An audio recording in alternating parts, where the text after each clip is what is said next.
Selamat pagi pemirsa, apa kabar Anda hari ini? Senang sekali dapat menjumpai Anda dalam Berita Papua hari ini. Saya Yuni Rumbarar bersama tim redaksi telah menyiapkan sejumlah berita menarik dan aktual untuk Anda. Berikut 3 berita utama.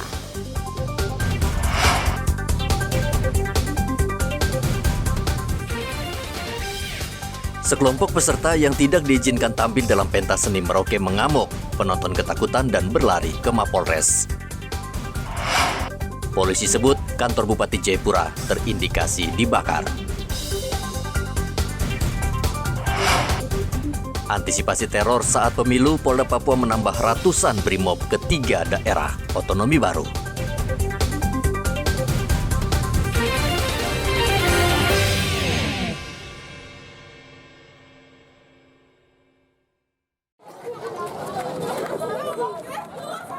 Ribuan warga Merauke yang sedang asik menonton pentas seni di lapangan kapsul waktu panik, lalu berlarian menyelamatkan diri ke Polres Merauke.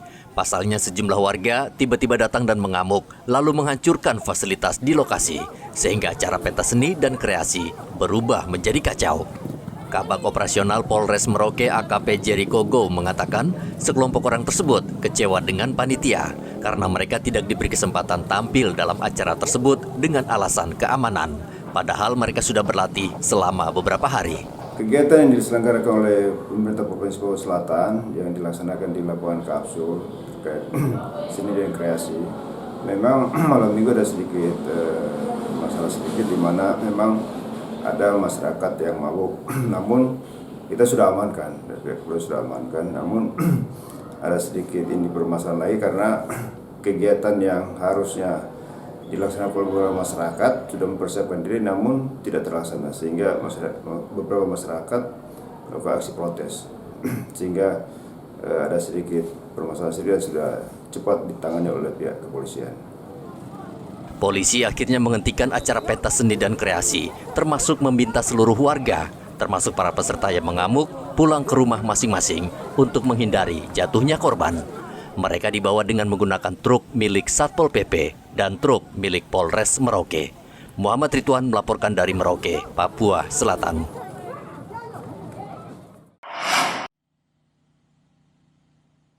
Kapolres Jayapura AKBP Fredrikus Maklarimbon mengatakan kebakaran yang menghanguskan gedung D kantor Bupati Jayapura diduga sengaja dibakar oleh oknum tidak bertanggung jawab. Saat ini Polres Jayapura bersama Polda Papua sedang memeriksa 37 saksi, meliputi pegawai negeri, Satpol PP, dan polisi yang bertugas jaga di lingkungan kantor Bupati Jayapura. Dan terkait dengan kebakaran hingga saat ini kita sudah periksa 37 saksi dan juga beberapa saksi yang sudah dilayangkan panggilan dan dari keterangan berkait dengan peristiwa tersebut. Untuk sambil kita menunggu hasil daripada laboratorium forensik Polda Papua, memang ada sedikit.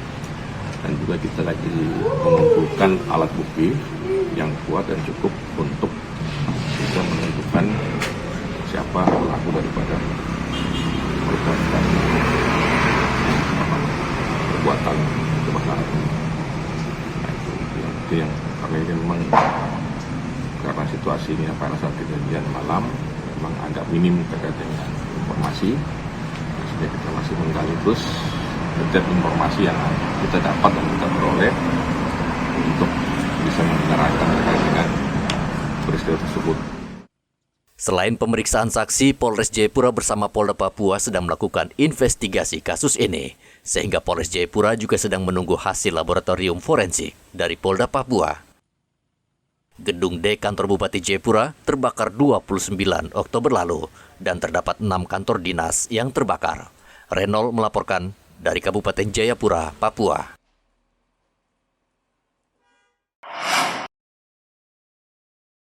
Program imunisasi yang dilaksanakan di kawasan Ulilin, Distrik Muting, Merauke, Papua Selatan pada tanggal 17 November lalu berujung maut. Seorang balita berumur 1 tahun meninggal dunia usai menyantap bubur ayam yang disediakan perusahaan usai pelaksanaan imunisasi di Posyandu.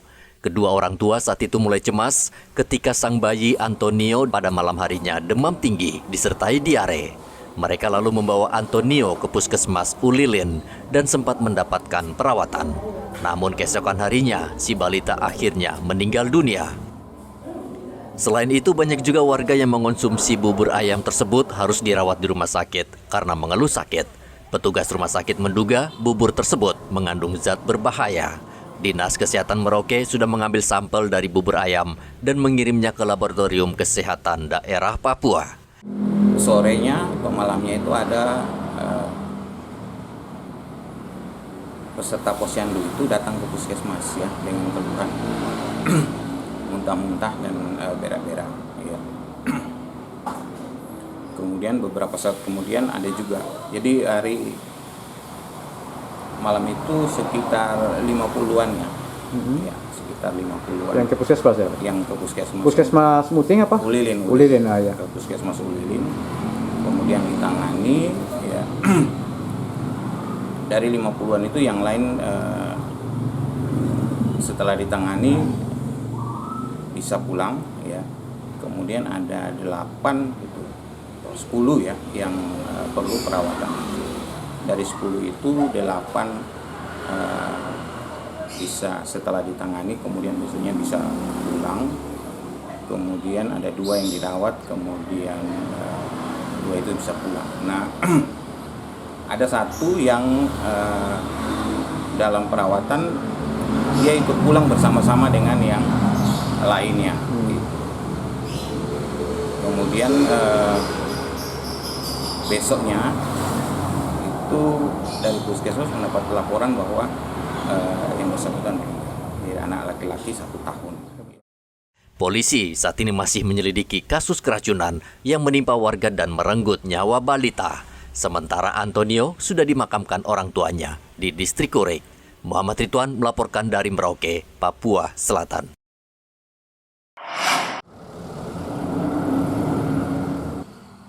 Sejumlah puskesmas di Merauke, Papua Selatan saat ini mengalami krisis obat-obatan akibat kantor Dinas Kesehatan Merauke di Jalan Trans Wasur di Palang sekelompok orang yang mengaku pemilik hak ulayat. Praktis, Dinas Kesehatan tidak bisa mendistribusikan obat ke sejumlah puskesmas di Merauke. Salah satunya adalah puskesmas di Mopah. Warga yang berobat ke rumah sakit pulang tanpa obat yang sudah diresepkan dokter. Kondisi ini sangat memprihatinkan dan mengkhawatirkan.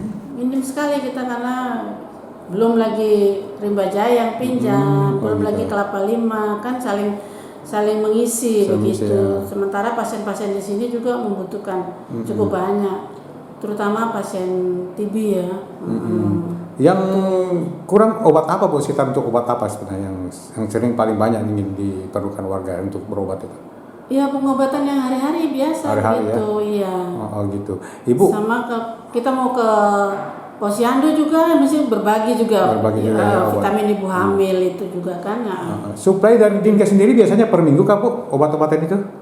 Tidak tentu. Biasanya sebulan sekali ya kita amfrah begitu kan. Nanti tergantung pemakaiannya, jumlahnya setiap bulan beberapa. Nah, itu kita amfrahnya segitu. Tapi kalau pas pasien bludak ya begitu sudah. Ya.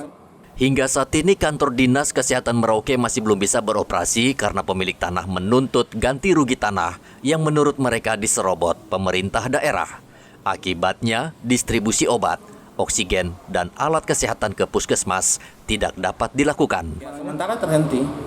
Ya, ini yang sangat kita prihatin ya karena suplai obat-obatan dan bahan medis habis pakai, kemudian oksigen dan juga vaksin yang semuanya ada di area kantor dinas itu tidak bisa kita distribusikan ke puskesmas karena kantor itu, termasuk gudang farmasi juga ikut di Palang dan kita tidak diizinkan untuk mengambil berkas ataupun obat-obatan yang diperlukan oleh puskesmas. Sengketa tanah antara pemerintah daerah dan pemilik hak ulayat terjadi sejak sepekan terakhir. Muhammad Ridwan melaporkan dari Merauke, Papua Selatan.